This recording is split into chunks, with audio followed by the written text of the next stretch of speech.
ఏపీకి కేంద్రం ఇచ్చినట్టు బడ్జెట్ ఎటువంటిది?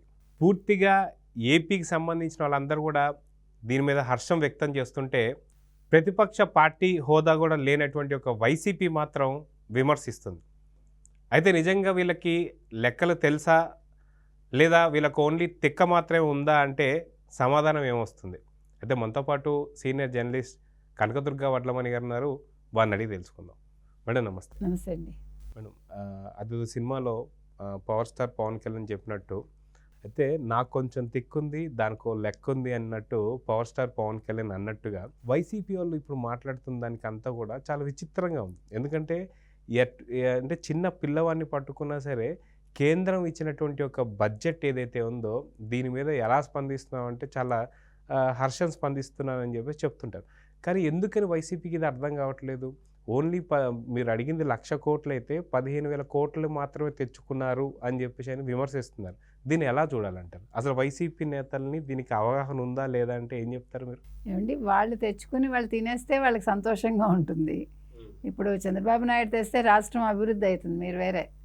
సో ప్రజల్లో మళ్ళీ ఆయన గుర్తింపు ఎక్కువైపోతుంది. సో వాళ్ళ ఏడుపు వాళ్ళది. వాళ్ళకి లెక్కలు రావు, ఓన్లీ దొంగ లెక్కలు వచ్చు వాళ్ళకి. దొంగ లెక్కలు చూపించమని దోచుకోమంటే వాళ్ళకి తెలుస్తుంది. న్యాయబద్ధంగా డబ్బులు తీసుకొచ్చి ఖర్చు పెట్టండి, రాష్ట్రాన్ని అభివృద్ధి చేయండి అంటే ఏడుస్తారు వాళ్ళు. సో ఇప్పుడు మరి చంద్రబాబు నాయుడు గారు 45 రోజుల్లో 15,000 కోట్లు తీసుకొచ్చారు. మరి అది వాళ్ళ దృష్టిలో చాలా చిన్న విషయం అది. ఎందుకంటే వాళ్ళు 5 ఏళ్ళైనా తీసుకురాలేకపోయారు కదా. 5 ఏళ్ళైనా వాళ్ళు రాష్ట్రానికి ఏమైనా చేయగలిగారా? ఒక రాష్ట్ర రాజధాని ఏంటో చెప్పగలిగారండి? ఇప్పుడు అమరావతి అభివృద్ధికి వాళ్ళు 15,000 కోట్లు ఇచ్చారంటే రాష్ట్రానికి ఒక రాజధాని వచ్చింది. అది జగన్మోహన్ రెడ్డి ఎట్లా జీర్ణించుకోగలడు ఆయన? అది చాలా కష్టం కదా ఆయనకి. ఇప్పుడు రాష్ట్ర రాజధాని అమరావతి అయిపోతే ఆయన దృష్టిలో అమరావతి అభివృద్ధి చెందితే కమ్మవాళ్ళు అభివృద్ధి చెందుతారని బాధపడతాడు. అసలు అమరావతిలో ఉన్నది కమ్మవాళ్ళు ఒక్కళ్ళే కాదు నాయన, అన్ని కులాల వాళ్ళు ఉన్నారు, అన్ని మతాల వాళ్ళు ఉన్నారు అనే ఒక చిన్న లాజిక్ ఆయనకు తెలియదు. ఒక ఆంధ్రప్రదేశ్ అంటే అందరూ కలిసికట్టుగా ఉంటేనే కదండి ఒక రాష్ట్రం. ఒక్క కులము ఉండదు, ఒక మతం ఉండదు ఎక్కడా కూడా. ఆ కనీస జ్ఞానం లేదు. అందులో రెడ్లు కూడా ఉన్నారనే విషయం కూడా మర్చిపోతాడు ఆయన. కాబట్టి ఆయనకి ఎంతసేపు ఎట్లా చంద్రబాబు అంటే అసలు చంద్రబాబు నాయుడు అనే పేరు వింటేనే ఆయనకు ఒంటి మీద తేళ్ళు జరులు పాకుతాయి. భరించలేడు ఆయన. అంటే చంద్రబాబు అనవసరంగా రాష్ట్రాన్ని అభివృద్ధి చేసేస్తాడు, అనవసరంగా ప్రజల గురించి పట్టించుకుంటాడు. ఆయనకు పని పాటు లేదు, పని తప్ప పని చేయటం తప్ప ఇంకో పని పాటు లేదు ఆయనకి వ్యక్తిగతంగా అనేది ఆయన బాధ. కానీ మరి జగన్మోహన్ రెడ్డి అలా కాదు కదండి. ఇప్పుడు నిన్నను మీరు చెప్పినట్టుగా మొట్టమొదటిసారి అండి ఇన్ని సంవత్సరాల్లో ఇన్ని బడ్జెట్లు వచ్చినా కూడా ఆంధ్రప్రదేశ్ కంటూ ప్రత్యేకంగా మొత్తం బడ్జెట్లో ఒక పేర ఆంధ్రప్రదేశ్కి కేటాయించారు. అంటే ఆంధ్రప్రదేశ్కి ఇచ్చిన నిధులు కావచ్చు, ఆంధ్రప్రదేశ్కి ఇచ్చిన వరాలు కావచ్చు, వాట్ ఎవర్, ఒక పెద్ద పేర అండి. ఇది నిజంగా మొట్టమొదటిసారి జరిగింది. ఇది ఎప్పుడు చరిత్రలో జరగలే నాకు తెలిసి. స్వతంత్రం వచ్చాక ఇన్ని బడ్జెట్లు వచ్చాయి. కానీ ఆంధ్రప్రదేశ్కి ఇలా ఇచ్చారనేసరికి ఒక జగన్మోహన్ రెడ్డి ఏంటండి, ఎంటైర్ ఇండియా బాధపడుతుంది, ప్రతి రాష్ట్రం బాధపడుతుంది. కానీ ఒకటి గుర్తుపెట్టుకోవాలండి, ఎవరమైనా సరే ఇప్పుడు వేరే రాష్ట్రాలకు ఇచ్చినప్పుడు ఆంధ్రప్రదేశ్ ఎప్పుడూ ఏడవలేదు, ఏ ముఖ్యమంత్రి ఏడవలేదు. అంటే ఎక్సెప్ట్ జగన్మోహన్ రెడ్డి పక్కన పెట్టండి. We need not consider him as అంటే సీఎం అని. అంటే సీఎం ఏదో అయ్యాడు ఆయన అంతే, ఆంధ్రప్రదేశ్ ప్రజల దురదృష్టం కొద్దీ. అదర్వైజ్ ఎవ్వరూ కూడా ఏ రాష్ట్రానికి ఏమి ఇచ్చినా ఎప్పుడూ అడ్డు చెప్పాల. ఇంకా మన ఉదారంగా కూడా ఉంటారు మన వాళ్ళు, లేదు మీరు ఇవ్వండి పర్వాలేదు అని. మనకి రాకపోయినా పక్కవాడికి ఇచ్చినా మన ఏడవం. అది ప్రతివాడు నేర్చుకోవాలి. ఎందుకంటేనండి భారతదేశంలో ఎన్నో రాష్ట్రాలు ఉన్నాయి, భిన్న మతాలు ఉన్నాయి, భిన్న మనుషులు ఉంటారు.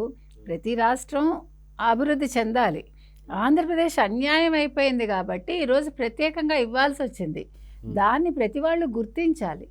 అదేంటి మీరు బీహార్ వెనుకబడిన ప్రాంతం, కానీ బీహార్కి ప్రత్యేక హోదా ఇవ్వలేమని మొన్ననే కేంద్రం చెప్పింది. ప్రత్యేక హోదా కావాల్సిన 5 అంశాలు బీహార్కి లేవు కాబట్టి మేము ప్రత్యేక హోదా ఇవ్వలేమన్నారు. అందుకని వాళ్ళు బడ్జెట్లో 26,000 కోట్లు ఇచ్చారు. వాళ్ళకి 26,000 కోట్లు ఇచ్చారని ఆంధ్రప్రదేశ్ ఏడవలేదే, చంద్రబాబు నాయుడు అడగలేదే మీరు వాళ్ళకెందుకు ఎక్కువ ఇచ్చారు మాకెందుకు తక్కువ ఇచ్చారని. మనకు అది అవసరం లేదు. ఎప్పుడూ కూడా అభివృద్ధి కాంక్షించేవాడు, పని చేయాలనుకునేవాడు, ముందుకెళ్ళాలనుకునేవాడు ఈ పక్క వాళ్ళ గురించి ఆలోచించడండి. పక్క రాష్ట్రాలకు ఏమి ఇచ్చారు, లేకపోతే ఇవ్వకపోతే అడుగుతాం మనం, ఇస్తే పట్టించుకోం. అది ఆంధ్రప్రదేశ్ కాదు, ఆంధ్ర ప్రజల నైజం అది. కాబట్టి వాళ్ళకి 26,000 కోట్లు ఇచ్చి మనకి 15,000 కోట్లు ఇచ్చినా మనకి బాధ లేదు, మనం అల్ప సంతోషులం. సరే మనకంటూ ఇచ్చారు, ముందు దీన్ని పెట్టుకుని ఎట్లా రాష్ట్రాన్ని అభివృద్ధి చేయాలి, ముందుకు ఎలా వెళ్ళాలి, మన ఆలోచన ఆ విధంగా ఉంటుందండి. అలాంటి ఆలోచన సరళి ప్రతి ఒక్కళ్ళలో ఉండాలి. ఇప్పుడు తెలంగాణ వాళ్ళు ఏడవలసిన పని లేదు, సిన్సియర్గా చెప్తున్నా. తెలంగాణని బంగారు పళ్ళెల్లో పెట్టి ఇచ్చారు కాంగ్రెస్ వాళ్ళు. విడదీసినప్పుడు మనకి ఎంత అప్పులు ఇచ్చారు, వాళ్ళకి ఆస్తులు ఇచ్చారు. ఈ ఆస్తిలో కూడా ఆంధ్రప్రదేశ్ వాటా ఉందండి. విభజన చట్టంలో ఉండే ఆస్తులే కాకుండా ఇక్కడ ఐటీలో ఎంతమంది ఆంధ్ర వాళ్ళు లేరండి? మరి ట్యాక్సులు వాళ్ళు ఇక్కడ ఆంధ్ర వాళ్ళందరూ ఇక్కడే కడుతున్నారు కదా, ఆంధ్రప్రదేశ్ కట్టట్లేదు కదండి, తెలంగాణకు కడుతున్నారు. అది వాళ్ళు మర్చిపోకూడదు. దానికి కూడా మేము ఉండనిచ్చామంటే ఎవరిని ఎక్కడ ఉండనిస్తున్నామని అనడానికి లేదు. తెలంగాణ వాళ్ళు ఆంధ్రాలో బతికినా మనకి సంబంధం లేదు. ఎవరైనా ఎక్కడైనా భారతదేశంలో బతకచ్చు. కాబట్టి ఇప్పుడు ఇక్కడ ఐటీ కేంద్రీకృతమైంది కాబట్టి ఆంధ్ర వాళ్ళు ఇక్కడికి వచ్చారు. రేపొద్దున అక్కడ పరిశ్రమలు డెవలప్ అయ్యి అక్కడ కూడా ఐటీ అభివృద్ధి చెందింది అనుకోండి, అప్పుడు ఆంధ్ర వాళ్ళు వెనక్కి వెళ్ళిపోతారు. ఎందుకు చెప్తున్నామంటే మీరు ఈరోజు అభివృద్ధి చెందిన రాష్ట్రంగా ఉన్నారు కాబట్టి మీకు ప్యాకేజీలు ఇవ్వాల్సిన పని లేదు. వాళ్ళకి ఇచ్చారు మాకు ఇవ్వండి అని అడిగే అవసరం మీకు లేదు. అది నేను చెప్పొస్తున్నా. మధ్యలో కూడా ఎంత ఇన్కమ్ వస్తుందండి వాళ్ళకి. అందుకని వాళ్ళు ఆలోచించుకోవాలి. ఏదో వాళ్ళకి ఇచ్చారు కాబట్టి మనం ఒక రాయి వేయాలని కాకుండా పెద్ద మనసు చేసుకుని ఇక్కడ వాళ్ళు కాంగ్రెసా, బీజేపీనా, తెలుగుదేశం అని ఆలోచించకూడదు. సాటి తెలుగు వాళ్ళుగా ఆలోచించి మన తెలుగు వాళ్ళు ఓకే ఆంధ్రప్రదేశ్కి ఇచ్చారా, సంతోషం, మాకు కూడా వీలైతే ఇవ్వండి అని అడగాలి తప్ప మాకు మొండి చేయి చూపించారు, మా మీద సవత్తల్లి ప్రేమ చూపించారు. ఏంటి సవత్తల్లి ప్రేమ? అందరు సవత్తళ్ళు చెడ్డగా ఉంటారా, లేదా అందరు సవత్తళ్ళు మంచిగా ఉంటారా? అది కూడా తప్పే కదండి ఆ మాట. కాబట్టి అలా మాట్లాడకూడదు. తెలంగాణ వాళ్ళు అసలు మాట్లాడకూడదు. ఎందుకంటే మన అందరం తెలుగు వాళ్ళు అందరం కలిసిమెలిసి ఉంటున్నామండి. అక్కడ రాష్ట్రం అభివృద్ధి చెంది అక్కడ పరిశ్రమలు వస్తే తెలంగాణ వాళ్ళు వచ్చి పని చేయకూడదని మనం అంటామా?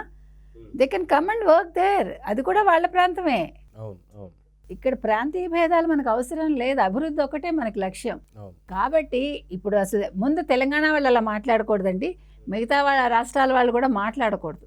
బికాజ్ అసలు దీనికి అంతటికీ మూలం ఎవరండి? అసలు ఈ విభజన చట్టం తీసుకొచ్చింది, అయితే విభజన చేసింది సోనియా గాంధీ. సోనియా గాంధీ వాళ్ళ రాజకీయ అవసరాల కోసం సరైన సంప్రదింపులు జరపకుండా తొందరపడి వాళ్ళు విభజించారు. కాబట్టి వాళ్ళు అసలు ఏమైనా పట్టించుకున్నారండి? వాళ్ళకి మాట్లాడే హక్కు లేదు. ఏ రాష్ట్రంలో ఉన్న కాంగ్రెస్ వాళ్ళైనా మాట్లాడకూడదు, మిగతా రాష్ట్రాల్లో ఉండే రాజకీయ నాయకులు కూడా మాట్లాడకూడదు. మీకు కావాలంటే మీరు అడగండి, మీ రాష్ట్రంలో మీకు ఏమేం కావాలో మీరు అడగండి.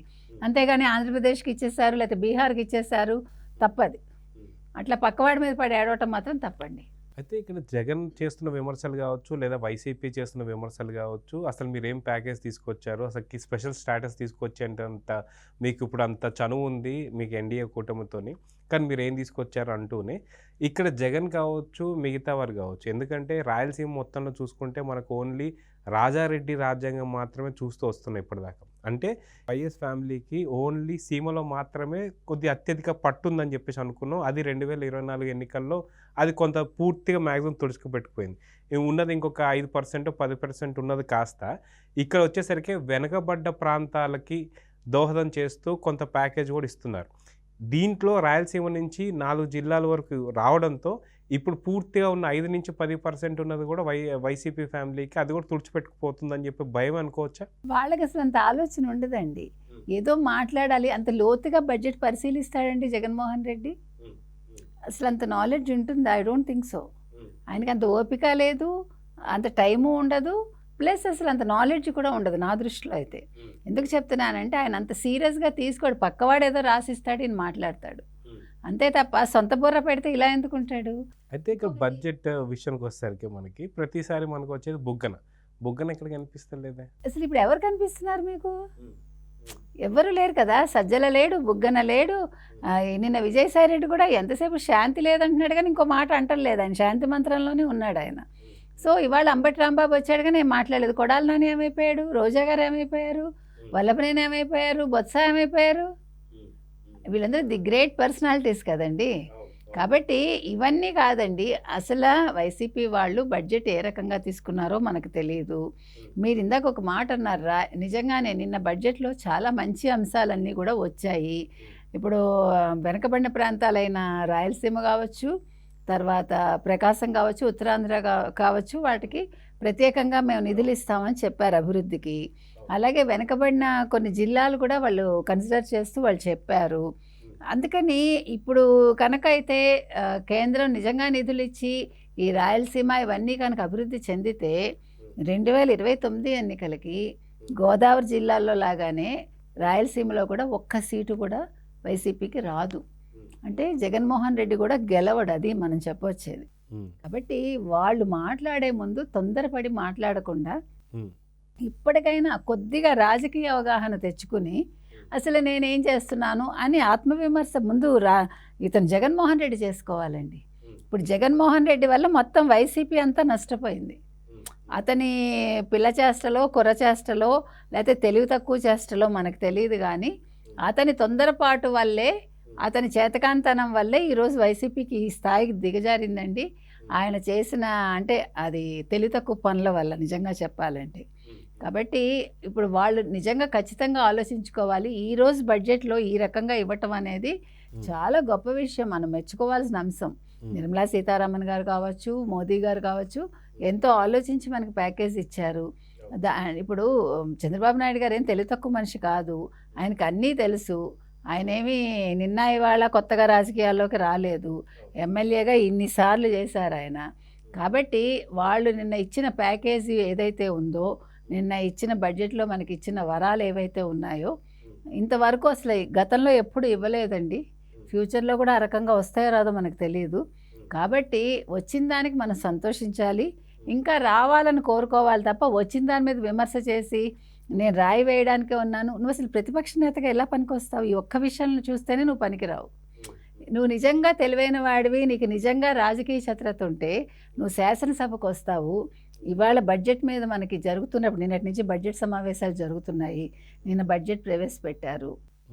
నువ్వు వచ్చి చక్కగా ఇవాళ కేంద్రం ఇచ్చింది చాలా బాగుందని మెచ్చుకుని, నువ్వు ఒక ప్రతిపక్ష నేతగా నేను ఉంటాను, మీరు అధికారంలో ఉండి చాలా మంచిగా సాధించారు, ఇది చాలా మెచ్చుకోవాల్సిన అంశం, మనం కలిసికట్టుగా పయనిద్దాం అనాలి.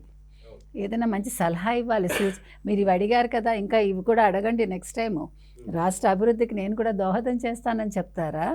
దాని మీద రాయి వేసి నేను ఎక్కడో ఢిల్లీకి వెళ్ళి నేను ధర్నా చేస్తాను శాంతియుతంగా, లేకపోతే ఈ ఫోటో ఎగ్జిబిషన్ పెడతాను.